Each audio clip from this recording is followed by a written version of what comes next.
গোপাল সোনা, গোপাল সোনাকে স্নান করাচ্ছি। শুভ সকাল বন্ধুরা, আশা করি ভালো আছেন। নিজের মনে লেখা, নিজের মনে সুর নিবেদন করছি। দিল মে গোপাল, मन में गोपाल, दिल में गोपाल, मन में गोपाल, प्यार से मुझे माँ बुलाता है, प्यार से मुझे माँ बुलाता है, दिल में गोपाल, मन में गोपाल, दिल में गोपाल, मन में गोपाल, देखती हूँ मैं आँखें भर के, देखती हूँ मैं आँखें भर के, दिल में गोपाल, मन में गोपाल, दिल में गोपाल, मन में गोपाल, प्यार से मुझे माँ बुलाता है, प्यार से मुझे माँ बुलाता है, दिल में गोपाल, मन में गोपाल, दिल में गोपाल, मन में गोपाल, देखती हूँ मैं आँखें भर के, देखती हूँ मैं आँखें भर के, दिल में गोपाल, मन में गोपाल, दिल में गोपाल, मन में गोपाल, दिल में गोपाल, मन में गोपाल। জয় গোপাল সোনা। গোপাল সোনা সবাইকে আনন্দ প্রদান করে। দেখবেন মনে যতই কষ্ট থাক, একবার প্রাণ ভরে ডাকলে মনটা শান্ত হয়ে যায়। মনে হয় কেনই বা রাগ করছি, কেনই বা দ্বিধা দ্বন্দ্ব মনে পোষণ করে রাখছি। সবাই তো একদিন পৃথিবী ছেড়ে চলে যাব, তাহলে কেন এত বিদ্বেষ? নিজের মনেই দেখবেন প্রশ্নগুলো আসে। হ্যাঁ, সবসময় সবকিছু সহ্য করা যায় না, ফোঁস করতেই হবে, কিন্তু চরম অশান্তি যাতে না হয় সেদিকেও লক্ষ্য রাখতে হবে। জীবনে যাই কিছু হোক না কেন, ভগবানের চরণ ধরে থাকলে তিনি ঠিক পথ দেখাবেনই। রাস্তায় চলতে চলতে আমরা হোঁচট খাই, তাই না? কিন্তু আবার সোজা হয়ে দাঁড়িয়ে পথ চলি। ভগবানই কিন্তু অন্ধকার থেকে আলোয় নিয়ে যান। আমরা সবসময় মানিয়ে নিতে পারি না, তবুও চেষ্টা করতে হবে।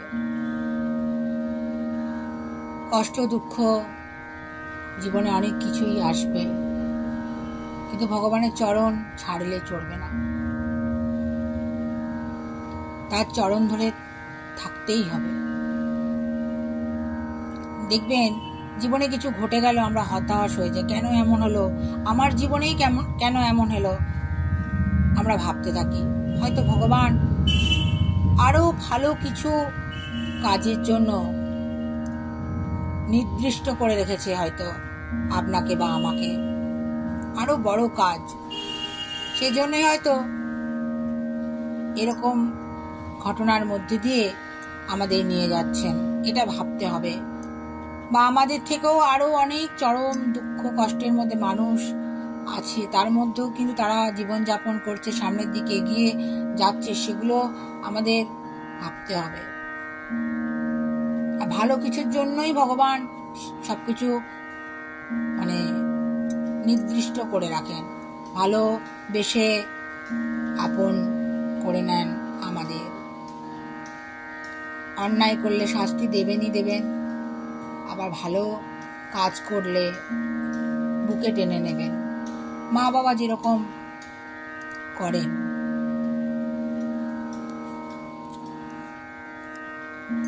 ভগবানের লীলা বোঝা দায়। কাকে কোন কাজে তিনি নিয়োগ করবেন তিনি ঠিক করে রাখেন। জগৎকে তো তিনিই ধরে রেখেছেন, তাই না? আমরা তো উপলক্ষ, আমাদের মাধ্যমে উনি কাজগুলো করিয়ে নেন।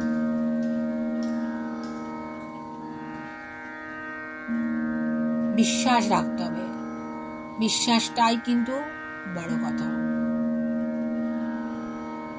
আমার একবার খুব শরীর খারাপ হয়েছিল, কোনো কিছু পারতাম না করতে, শুধু প্রার্থনা করেছিলাম আমি যেটুকু শিখেছি সেটুকুই যেন আমি কাজে লাগাতে পারি। প্রার্থনা অসম্ভবকে সম্ভব করে জানেন তো। আমার এক বান্ধবী করোনার সময় আইসিইউতে ছিল, সবাই বলছিল, আমাদের আরও বান্ধবীরা, আমাদের একটা গ্রুপ আছে, স্কুল ফ্রেন্ডসদের গ্রুপ আছে, তো সেখানে সবাই আলোচনা করছিল হয়তো আর বাঁচবে না, এরকম। আমরা সবাই যে যেটুকু পারছিলাম হেল্প করছিলাম। আমি শুধু রাধা মাধবের কাছে প্রার্থনা করেছিলাম ও যেন বেঁচে ফিরে, ছেলে মেয়ে আছে। তো অবাক, পরের দিন সকালবেলায় শুনছি ওকে আইসিইউ থেকে বার করে নেওয়া হয়েছে এবং ঠিক আছে। আমি অবাক হয়ে গেলাম। সত্যি প্রার্থনা অসম্ভবকে সম্ভব করে।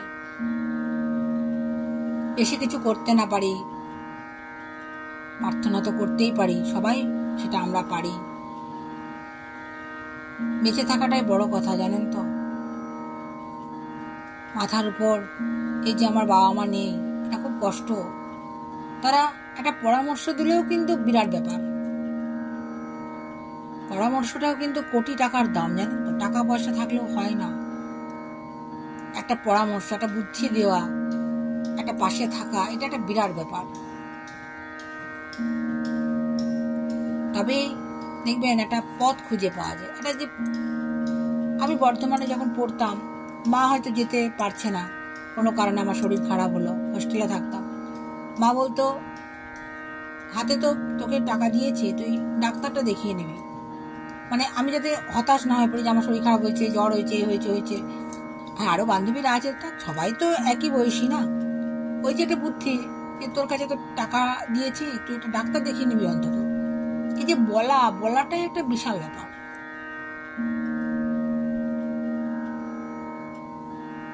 আমার ভাইও আমাকে অনেক ভালো বুদ্ধি দেয়, পরামর্শ দেয়, ওটাই বড় কথা। দিদি ভাই, চোখ কান খোলা রেখে চলবি, সচেতন থাকবি, ভালোভাবে নিজের শরীরের যত্ন নিবি, খাওয়া দাওয়া ঠিক সময়ে করবি। এই যে বললে কিন্তু দেখবেন ভালো লাগে, তাই না? বেশি করে নিজের কেউ বললে বেশি ভালো লাগে।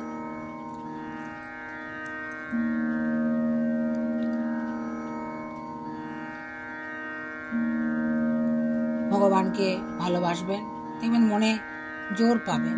সবসময় তো নিজের লোক, সবাই তো ব্যস্ত না, সবাই তো সবসময় পরামর্শ দিতে সময়ও হয় না, কিন্তু একটা কিছুকে ধরে থাকতে হবে। অনেকে চাকরি করেন না,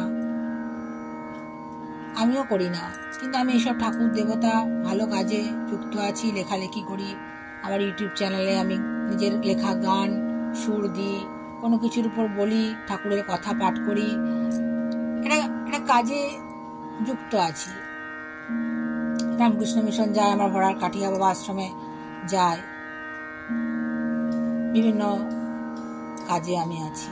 ভালো কাজে যুক্ত থাকতে হবে, তাহলেই কিন্তু মনটা ভালো থাকবে যে আমি কিছু করছি, ভালো কাজ করছি। ভগবানই কিন্তু ঠিক করে রাখেন কাকে কোন কাজে নিয়োগ করবেন। এই যে আমাকে দিয়েও যিনি এগুলো করাচ্ছেন, এগুলো কিন্তু তিনিই ঠিক করে রেখেছেন, আমি নই, আমি কিছু নই, আমি নিমিত্ত মাত্র। এই যে এই গানটি আমি আরো অনেক গানই দিয়েছি, ইউটিউবে আছে, 100-র ওপরে গান আমি লিখেছি বা সুর দিয়েছি। আমি আরো একজনের গানের কথাই সুর দিয়েছি, জানেন আপনারা, এই চ্যানেলেই আছে। এগুলো ভগবানই সব ঠিক করে রেখেছেন। কতটা বিরাট কিছু পারছি তা নয়, আমাকে দিয়ে উনি যতটুকুনি করানোর ততটুকুনি করাচ্ছেন, আমার দ্বারা যতটা সম্ভব, এটাই কিন্তু বড় কথা। যতটা আপনাদের, আমার বা আপনার দ্বারা সম্ভব, আপনাদের দ্বারা, সেটাই কিন্তু উনি নির্দিষ্ট করে রাখেন। যাকে যতটুকুনি সেবা পুজো বা মানুষের কাজেও লাগানো, সেটা কিন্তু উনিই ঠিক করে রাখেন। জগৎটা নাহলে চলবে কি করে? সবাইকে তো নিয়ে চলতে হবে না, সবাইকে নিয়েই পথ চলা। খারাপটাকে ফেলে ভালোটাকে ধরে, ভালোটাকে নিয়ে হাঁটতে হবে। যেখানটা মনে হবে অসুবিধা, কেউ আপনাকে অসম্মান করছে বা কারোর দ্বারা আপনি হয়তো নিজেকে মনে করছেন যে ভালো, আমি কাজগুলো করতে পারছি না, বাধা, সেখান থেকে সরে আসাই ভালো। বেশি দ্বন্দ্বে না গিয়ে সমালোচনা না করাই ভালো, কাজ নিয়ে থাকা ভালো। ভালো মানুষও তো আছে না, তাদেরকে নিয়েই চলতে হবে। সবাইকে তো বদলানো যাবে না, তাই নিজেকে বদলে নিতে হবে। মা তো বলেছেন, শ্রী মা, নিজের দোষ দেখবে মা, অপরের দোষ দেখো না। জগৎ তোমার, জগৎকে আপনার করে নিতে শেখো। এত বড় কথা মা বলে গেছেন। যখন দুঃখ পাবে, আঘাত পাবে, বিফলতা আসবে, তখন নিশ্চিত যেন আমি তোমাদের সঙ্গে রয়েছি। ভয় পেও না, হতাশ হও না। আমি থাকতে তোমাদের ভয় কি? আমি তোমাদের মা, সত্যিকারের মা। কত বড় কথা বলে গেছেন উনি, কত মনে জোর দিয়ে গেছেন ওনার সন্তানদের জন্য। উনি তো জগতের মা, জগৎ জননী, তাই না? ভালো থাকবেন বন্ধুরা, আনন্দ থাকবেন, সুস্থ থাকবেন এবং শান্তিতে থাকবেন।